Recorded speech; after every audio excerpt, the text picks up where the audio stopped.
Hare Krishna. Amalaki Ekadashi story.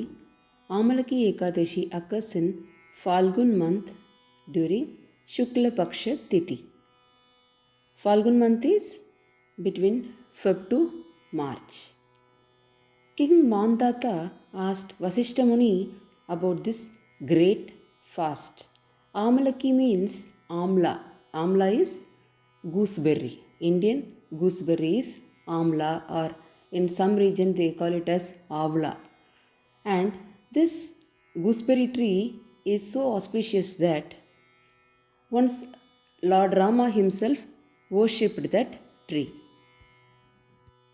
Fasting on this Ekadashi is more purifying that it's equivalent to donating 1000 cows in charity to a pure Brahmana. And he started telling about the story of a hunter who observed this Ekadashi unconsciously, and he was reborn as a king. Once there was a kingdom called Vaidisha.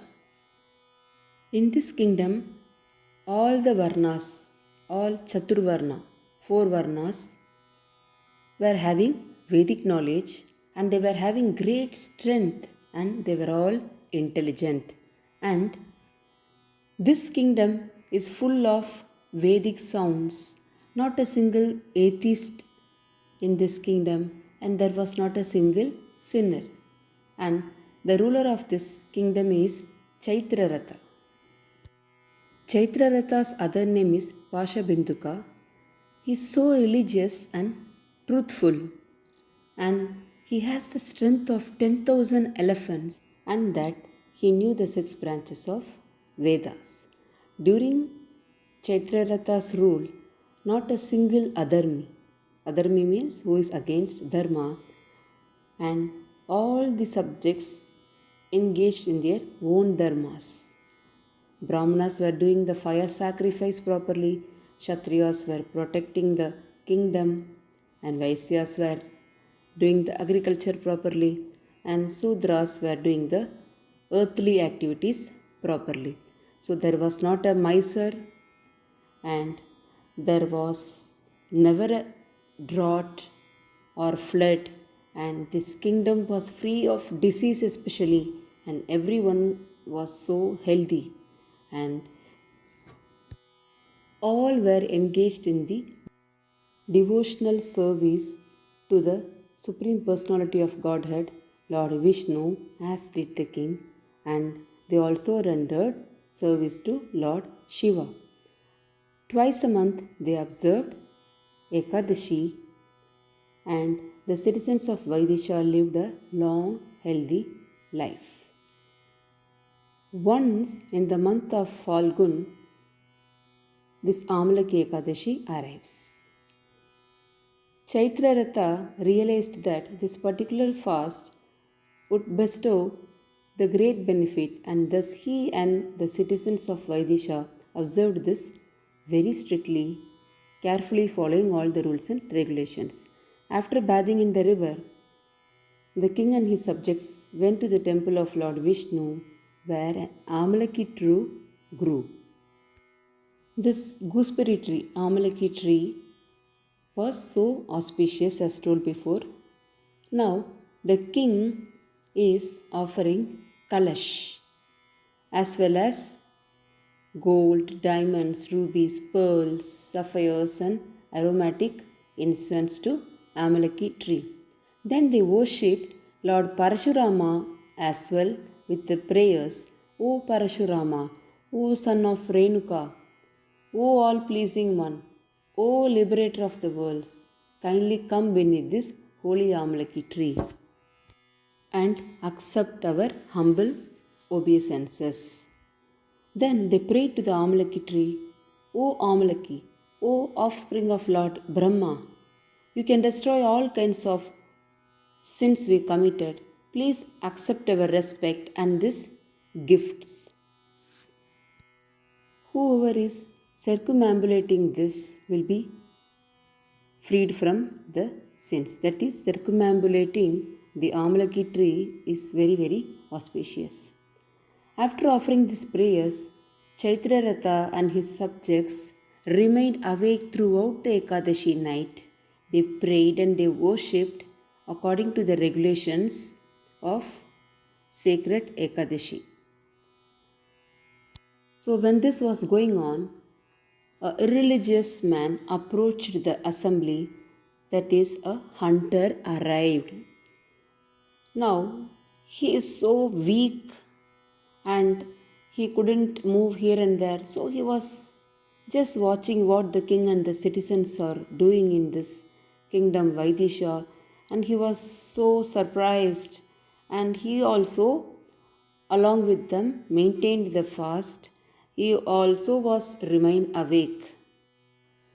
That day he did not hunt, he did not eat, he did not drink any water.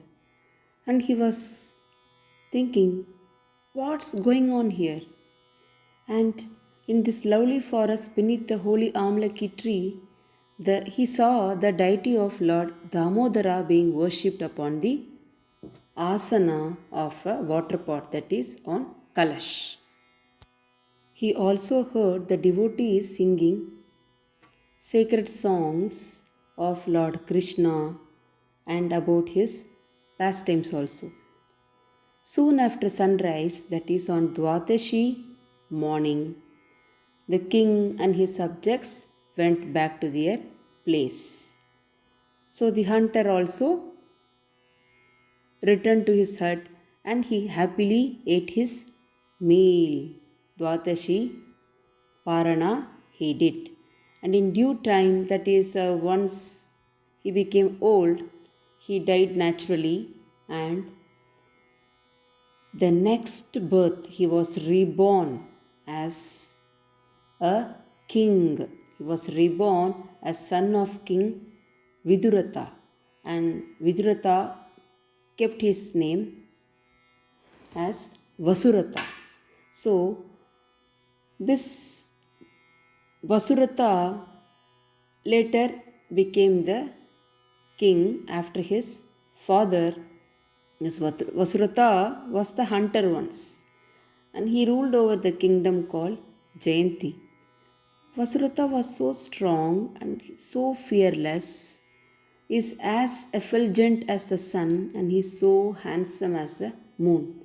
In strength, he was like Sri Vishnu himself, and in forgiveness, he was like Bhuma Devi, like the earth itself. He is so truthful. King Vasuratha, he always rendered devotional service to the Supreme Lord Vishnu. He therefore became very knowledgeable, and he is so good in governing the kingdom. One day, while hunting in the jungle, Vasuratha lost his way, and he got so tired and he started sleeping beneath a tree. Some tribesmen, that is Adivasis, tribesmen saw this and they remembered the enemy, he is our enemy. They were saying, discussing among themselves, enemy is sleeping. This king Vasuratha was their enemy. They were discussing, it is because he killed our fathers, mothers, kith and kin, we are roaming here madly like a madman in the forest. So let's kill. They were discussing about various ways of killing him. As tribesmen, they were having various weapons like swords, arrows, and ropes. But none of these weapons could even touch the sleeping king, because from the king's body, beautiful woman appeared, and she was decorated with fine ornaments, and wonderful fragrance was coming out of her body, and she was wearing an excellent garland around her neck, and she was looking so angry. Her eyes were looking so red, and she is looking like death personified. So, with her blazing chakra disc, she is killing all these Adivasis, these tribes who had tried to slay the sleeping king. King awoke and he saw all the dead tribesmen and he was so astonished. He wondered, these are all great enemies of mine. Who has slain them so violently? So, who has saved me? Like this, he was wonderstruck. Upon hearing these words, he heard Akashwani, that is, divine voice from the sky, which is saying, you asked who helped you? It's none other than Lord Krishna himself. Who else can save anyone from distress? He who saves all who take shelter of him without any selfish motive saved you. This is what he heard. Upon hearing these words, King Vasudeva was so happy and he became even more devotional. He returned to his capital city and ruled the kingdom like a second Lord Indra without any obstacles. So, this is how Vasishta Muni is telling this story to Mandata. So, who asked this story? Mandata. So, O King Mandata, anyone who observes this Amalaki Ekadashi will undoubtedly attain the Supreme Lord Vishnu in due time. So, this ends the narration of Falgun's Shukla Ekadashi or Amalaki Ekadashi from Brahmanda Purana. Hare Krishna. If Amalaki tree is not around your area, you can worship the sacred Tulsi tree. Hare Krishna.